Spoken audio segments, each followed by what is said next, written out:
Ada seorang yang sangat tua di Mekah.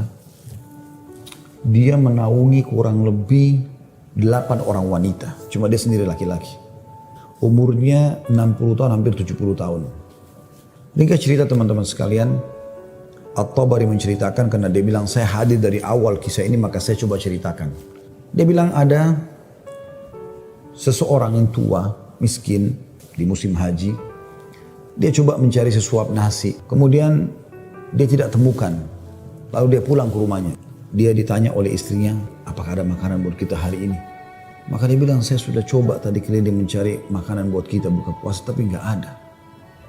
Kemudian dia bilang, coba saya keluar lagi. Keluarlah orang tua ini, jalan jauh dari rumahnya. Apa kira-kira yang harus dia lakukan? Dia harus kerja kemana? Sambil bermunajat kepada Allah, ya Allah berikanlah rezeki. Sampai karena dia capek, dia duduk di bawah sebuah pohon. Kemudian dia sengaja tangannya dia menyentuh tanah yang ada di situ. Kemudian dia menyentuh seperti satu barang keras gitu. Untuk dia lihat ternyata ada kotak di sebelah dia. Dan kotak ini biasa dipakai untuk ngisi emas. Maka dibukalah sama dia kotak tersebut. Ternyata betul ada emas dalam. Banyak sekali. Kalau saya tidak salah waktu itu 1000 keping. Ini harta yang luar biasa. Nggak ada orang di bawah pohon. Maka diambil sama dia. Dibungkus dengan rapi. Pada saat itu terlintas di benaknya syaitan menggoda, kau orang miskin, kalaupun kau tidak mau mengambil semua, ambillah minimal 1 batang emas atau 1 koin dinar emas yang kau bisa infakkan untuk buka puasa keluargamu. Tapi dia melawan sambil dia mengatakan, tidak bisa, ini bukan hak saya. Kalaupun ini luqata ini seperti harta yang ditemukan, kan itu syaratnya harus teman-teman sekalian diiklankan selama setahun ya. Selama setahun Anda iklankan, kalau sudah setahun baru bisa mungkin jadi hak milik Anda. Dia pulang ke rumahnya, lalu kemudian dia rencana tidak mau sampaikan kepada istrinya. Terus istrinya rupanya karena membuka pintu melihat ada di tangannya sesuatu, maka istrinya bilang, apa kau sudah bawa bekal buat kami? Kata dia, nggak ada. Lalu kemudian dia mengatakan, tapi apa itu? Di bawah bungkusan kainmu. Dia bilang, ini bukan urusan kamu. Dia bilang, saya minta atas sama Allah, jelaskan apa itu. Karena istrinya membawa nama Allah, maka dia mengatakan ceritanya begini tadi. Istrinya perempuan miskin dengar emas, perempuan kaya saja dengar emas mungkin tertarik, apalagi yang miskin yang susah gitu. Maka dia mengatakan, kalau gitu kita bisa gunakan karena kita orang miskin dan itu harta yang kau temukan. Kata dia, tidak demi Allah. Kalaupun ini kita bisa gunakan setelah 1 tahun kita iklankan. Tidak boleh sembarangan. Maka istrinya bilang, kalau begitu minimal ambil 1 koin dinarnya. Kita pakai buka puasa. Halal buat kita sekarang, kita ini miskin sekali, nggak bisa apa-apa. 8 orang kau harus naungin sekarang. Dia bilang, tidak demi Allah. Kalau seandainya kau sentuh kotak ini ada yang kau ambil, demi Allah kau saya ceraikan. Istrinya kaget dengan kata-kata itu, akhirnya dia lihat keseriusan suaminya, tidak berani juga. Disimpanlah di rumahnya.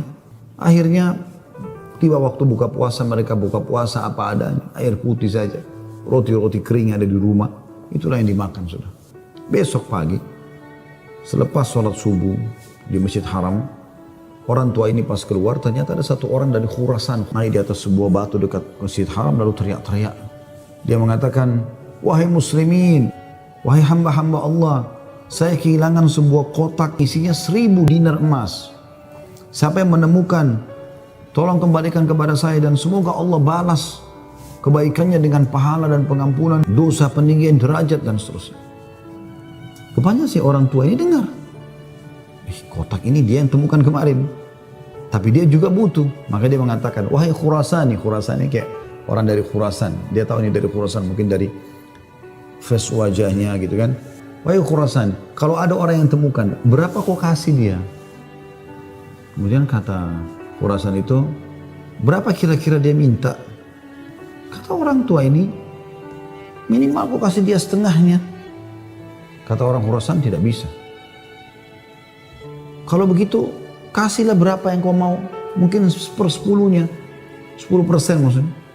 Kata orang Khurasan, tidak bisa. Dia kembalikan karena Allah dan saya doakan supaya dapat pahala di sisi Allah. Dia miskin. Sudah tua, umurnya hampir 70 tahun. Mau kerja di mana? Di rumahnya sudah ada emas yang begitu banyak. Godaannya luar biasa. Maka orang ini pulang ke rumahnya lalu dia mengatakan, wahai istriku, aku sudah temukan pemilik emas ini. Kata istrinya, alhamdulillah kalau begitu. Bagaimana perkembangan? Tapi saya minta sama dia supaya dia bayar sesuatu. Dia hanya mau doakan saja. Kata istrinya, coba kau kembali ke dia, siapa tahu dia masih mau negosiasi. Ya kan? Dia bilang baiklah. Dia kembali lagi, ketemu lagi sama orang tadi di hari yang ketiga sekarang.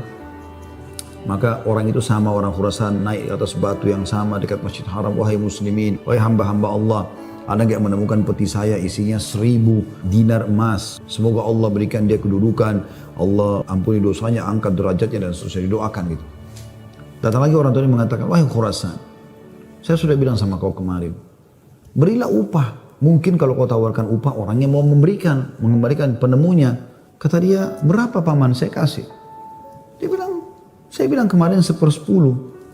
Orang sana mengatakan, enggak, saya enggak mau.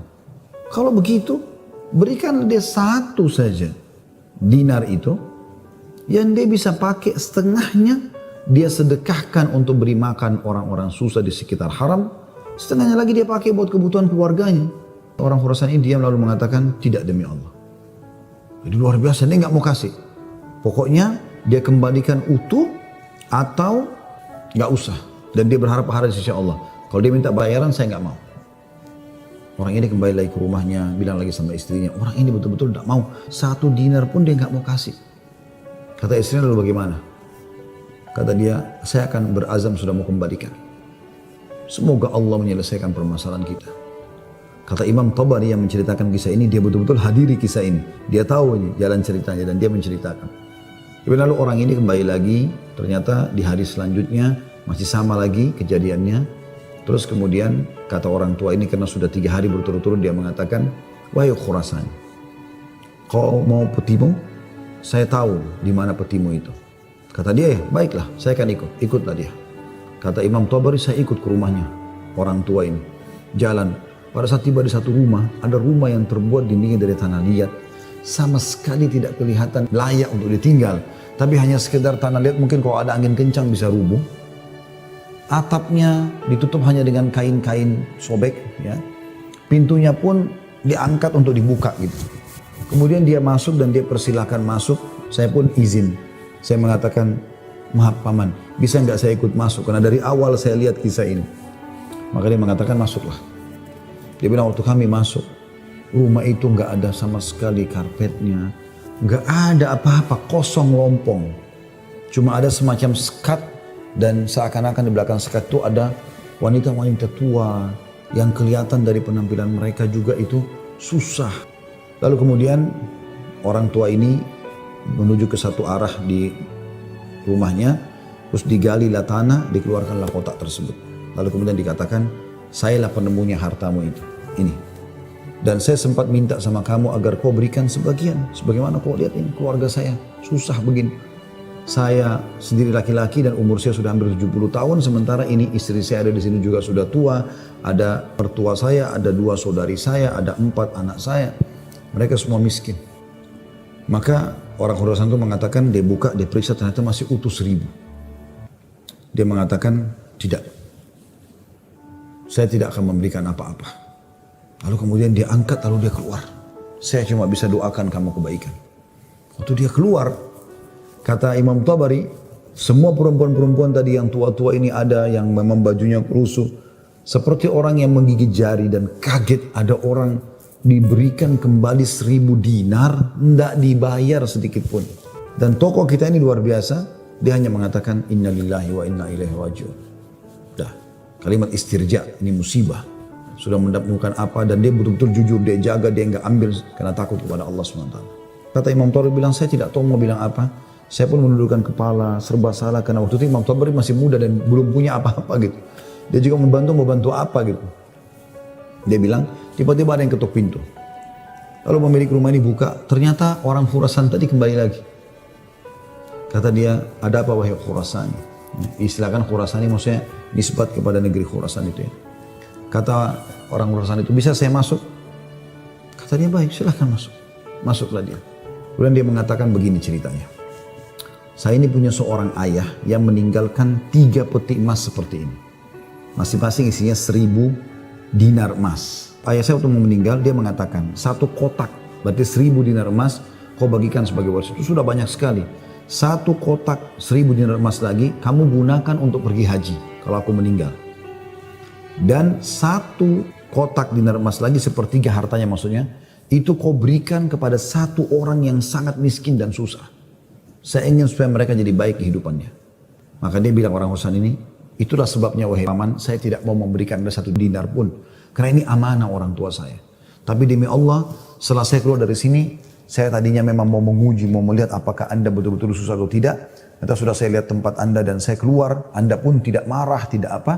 Maka saya melihat Anda orang yang paling layak untuk menerima. Maka ambillah ini semua sedekah atas nama ayahku. Kata Imam Tabari, tiba-tiba orang itu taruh, kemudian dia lari, pergi. Saya berusaha mengejarnya, ingin mengucapkan terima kasih bersama pemilik rumah, kami sudah tidak bisa melihatnya, dia sudah hilang orang itu. Kemudian saya pun dipanggil kembali oleh pemilik rumah, duduk, kemudian dibukalah pada saat itu kotak itu, lalu mulai dia panggil ke-8 wanita yang ada di rumahnya itu. Kata Imam Tabari, demi Allah dia mulai membagi kepada kami rata. Karena jumlah kami 10, maka kami masing-masing mendapatkan 100 dinar. Setelah selesai, lalu dia mengatakan kepada istrinya, wahai istri, bukankah ini lebih baik setelah kita sabar sedikit, Allah menjadikan semua jadi milik kita, daripada kemarin kamu ambil 1 dinar tapi haram. Kemudian dia balik kepada saya, kata Imam Tabari, dan dia mengatakan, demi Allah, baju ini yang saya pakai, dia bilang, hanya ini baju yang utuh di rumah kami. Sebagaimana kau lihat baju-baju ini semua yang dipakai oleh keluargaku, tidak ada yang layak dipakai sholat. Jadi kalau waktu sholat tiba, saya sholat dulu, kemudian saya sembunyi di satu tempat, baju ini saya buka, dipakai oleh istri saya, dipakai sholat, habis itu dibuka, dipakai sholat oleh mertua saya, dibuka, dipakai sholat oleh saudari saya, oleh anak saya. 1 baju. Kata Imam Tabari, saya berterima kasih padanya, kemudian saya pergi.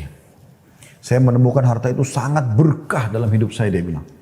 Beberapa tahun kemudian saya datang lagi ke Mekah, saya datang ke alamat yang sama, rumah itu sudah tidak ada, saya cari tahu ternyata orang tua ini sudah meninggal, dan saya temukan anak-anaknya yang perempuan 4 itu semua menikah dengan tokoh-tokoh masyarakat Mekah, orang-orang kaya, dan keluarga mereka menjadi orang yang mampu semuanya.